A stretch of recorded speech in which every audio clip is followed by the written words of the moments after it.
Hey y'all, it's a busy day around here today, as I'm sure it is in all the homes everywhere.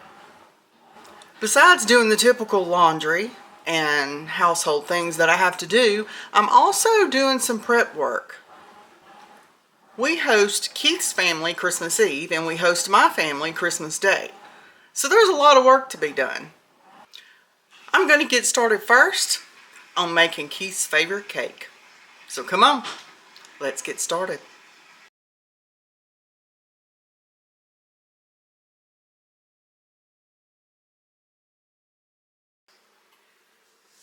For this recipe, you're going to need 4 eggs, some instant Jell-O vanilla pudding. You need the 5.1 ounce box, a can of crushed pineapple, a small can of Mandarin oranges, a box of butter recipe yellow cake mix, some oil, and an 8 ounce container of Cool Whip. Let's get going. You want to get you a large mixing bowl. You're going to take your cake mix, dump it in the bowl. Next, you want to add in 1 small can of Mandarin oranges. Do not drain it. You want juice and all, pour it in. Now you need a 1/2 cup of oil. You use whatever oil you want to use. I'm using olive oil. In the bowl it goes. Now you're going to take 4 eggs, pour them in. Next, you just want to mix this all together. I apologize if you're hearing my washing machine in the background. Anyway, you're going to preheat your oven to 350 degrees. You want to get you a pan of some sort. You can use an 11 by 13. You can do 2 round cake pans.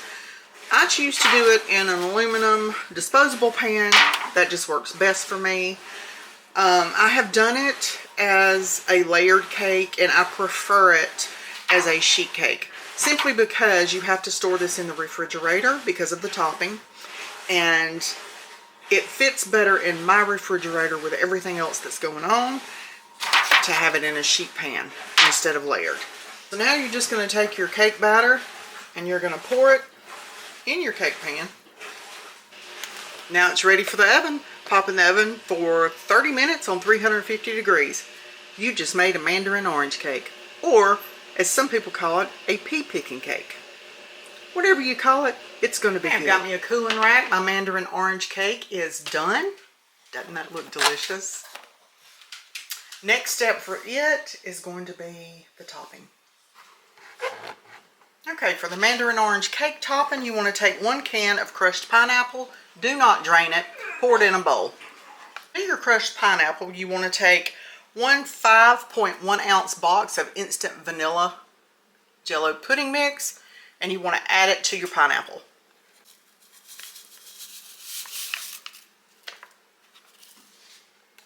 You want to take a mixer and get these mixed up. Next, you want to set this in the refrigerator and let it chill for just a little bit before you add your Cool Whip in. I'm going to go ahead and get the topping mixed up for our Mandarin orange cake. So you got your pineapple and your pudding mix in here. It's been in the refrigerator. I'm going to take it out. I'm going to go ahead and add my thawed Cool Whip in. You want to add the whole thing in. And you just want to get something and fold this in. You don't want to stir it too much, but you do want to fold it in. There is a difference. It should look like this, all nice and fluffy. Now you're just going to put it on top of your cake.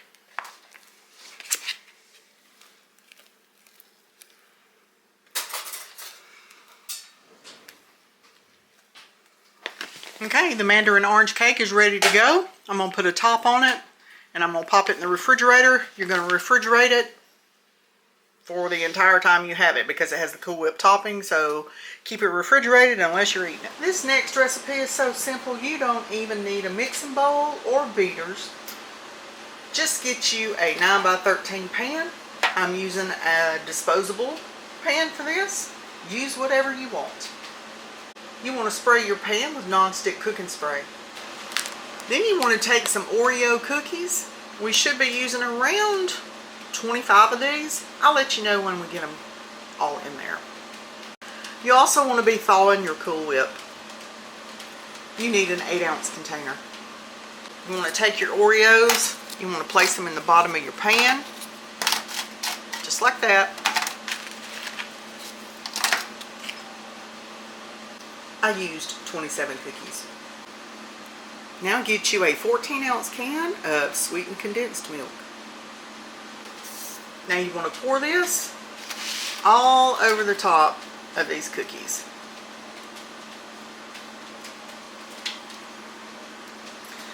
Pour it over as evenly as you can. Take your thawed Cool Whip. You're going to dump this on top of everything else. Just put that all over your Oreos and your condensed milk. You just want to take your Cool Whip and you want to spread it all over as evenly as you can. It doesn't have to be perfect. Okay, once that's done, you want to take your chocolate cake mix and you're just going to sprinkle this all over the top.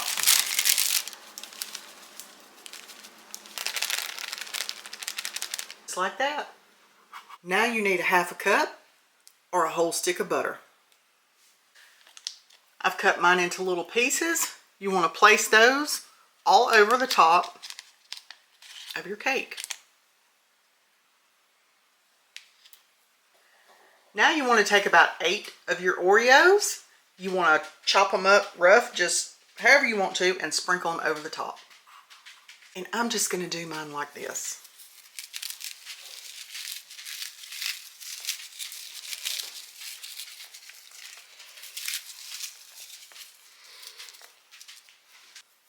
It may be prettier if you chop them. I don't know, but this is fine. And here you go. This is your Oreo dump cake. You're going to put it in a 350-degree oven for 35 to 40 minutes. I'll see you then. Okay, while we have one cake cooling and one cake baking, we're going to get some fudge started. So you want to take an 8x8 dish, line it with some foil or parchment paper, and spray that parchment paper or foil with non-stick cooking spray and set it to the side. We're going to be making a hot chocolate fudge. So you're going to take a 1/4 cup of butter or a half a stick and put it in a saucepan, or you can do this in the microwave, your choice. I've turned this on a medium heat so the butter can start melting down. You need 1.5 cups of semi-sweet chocolate chips. I forgot to turn my camera on, but you want to dump the semi-sweet chocolate chips in with your butter. Next, after you put your semi-sweet in, you're going to take 1.5 cups of milk chocolate chips. You want to pour these in that pot also. Next, take a 14-ounce can of sweetened condensed milk. Pour that into the mix. You want to get all of that mixed up together, stir it around, and you want to stir continuously because you do not want this chocolate to stick and burn. Let's melt it down.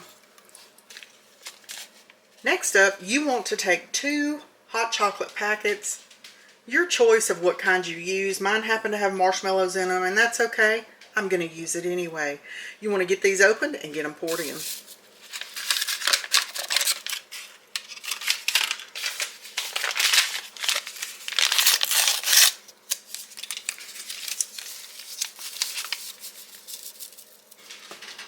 Get your hot chocolate mix packets stirred up in this really good.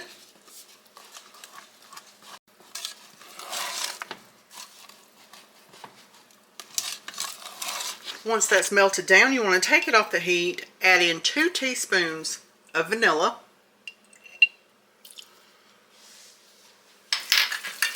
Get that mixed in. And you want to mix in 3 cups of mini marshmallows.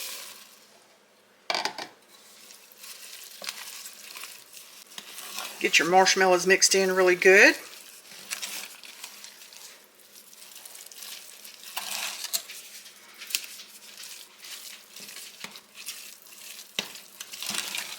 Now get this poured off into your 8x8 pan.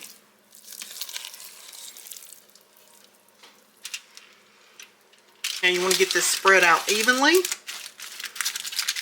just like that.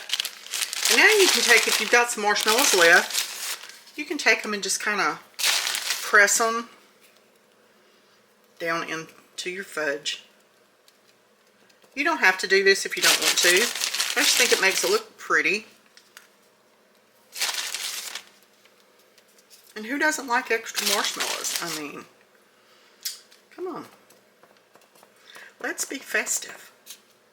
And there's your hot chocolate fudge. You want to take this once everything is mixed up and ready, and you want to put it in the refrigerator covered for at least 4 hours so it can set up and harden.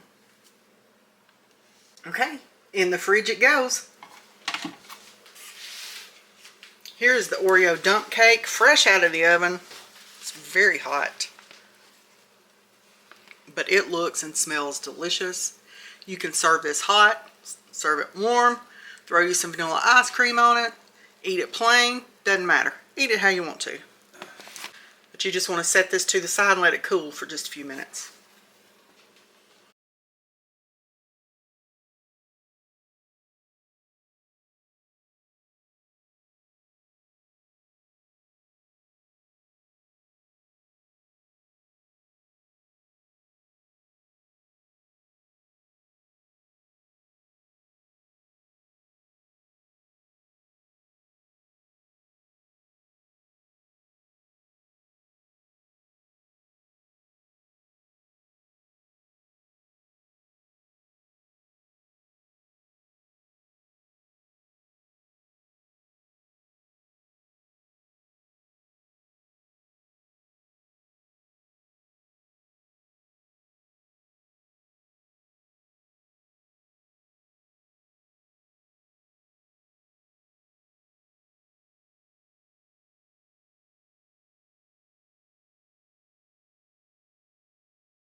Got Keith over here prepping to make his famous peanut brittle. He's got his candy thermometer ready, and my pan over here all greased up and ready to go. He's got his sugar into his water. Water and syrup. Water and Karo syrup over here. He's got his peanuts ready to go. He's got his butter. He's got his baking soda.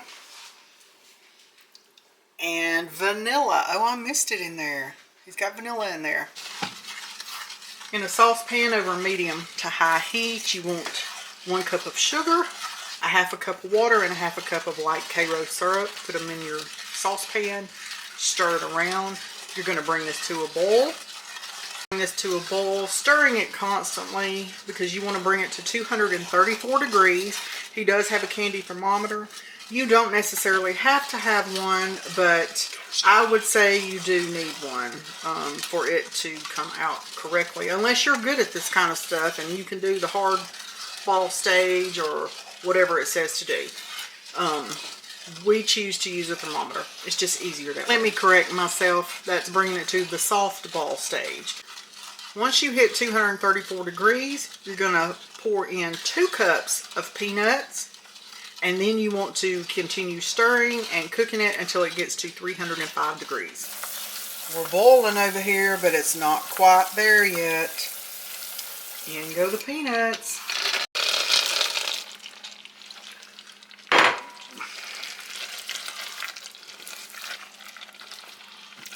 Now you want to continue cooking this, stir the peanuts, continue cooking to 305 degrees. Keep in mind when you add your peanuts in, your temperature is going to drop some because of that. So you're going to have to climb back up to your 234 degrees and continue to climb to 305. Right now we're hovering around 260, 265. Now here towards the end, 305. we're at 305. The temp rises pretty quick there towards the end. You're going to add in some butter, some vanilla, and some baking soda. Get all of that stirred up in there really well. You gotta work quick and get it spooned out. We use a pan with foil that we have butter on it. We grease it with some butter. And let it set up. It's so hot. Look at it, it's still bubbling. That looks delicious. It smells so good. He's done it again. The recipes for all of these goodies that we've made today will be in the description box below. These peanut brittle turned out wonderful.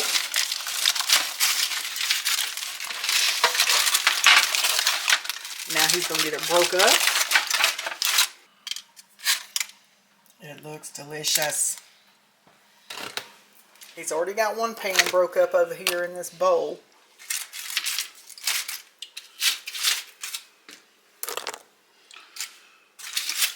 Everybody looks for this every year. They want to know if he's making peanut brittle.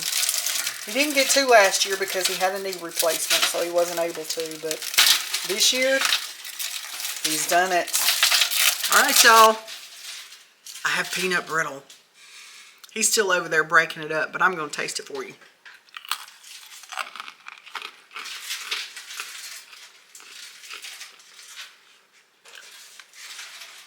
He's done it again.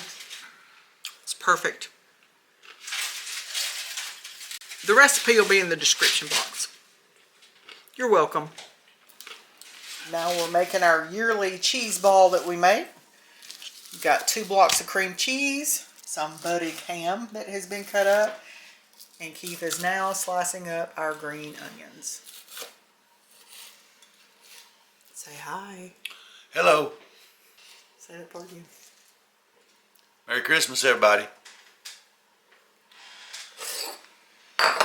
And once he gets through cutting these up, we're going to get all this mixed up together. Okay, let's get this cheese ball made. You're going to take 2 8-ounce blocks of cream cheese. You want it to be room temp. Put it in a bowl. I put me some gloves on just because I don't like the feel of that. Okay, I had to get something to put it under my bowl because of the racket it was making. It was annoying even me. So once you get your cream cheese in your bowl, you want to take you some chopped up budding ham. Keith has chopped this up for me.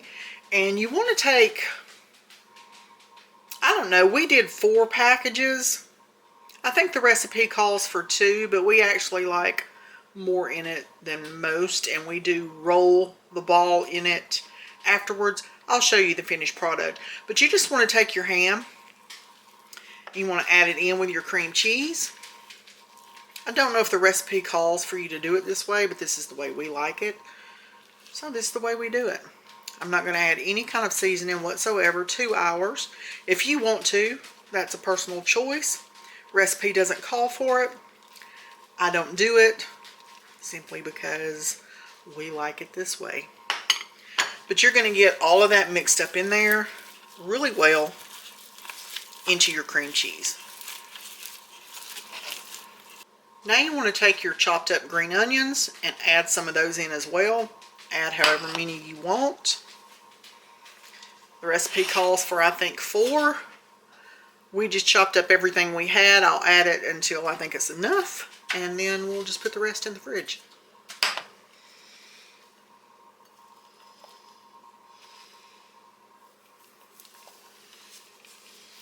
Start mixing it in.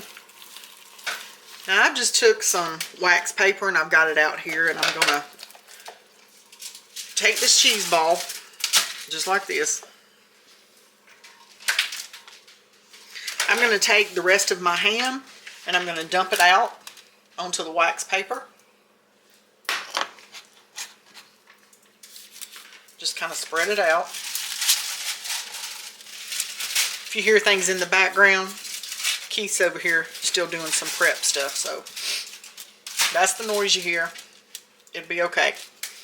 You're just going to take this cheese ball and you're going to roll it in this ham till you get this cheese ball covered.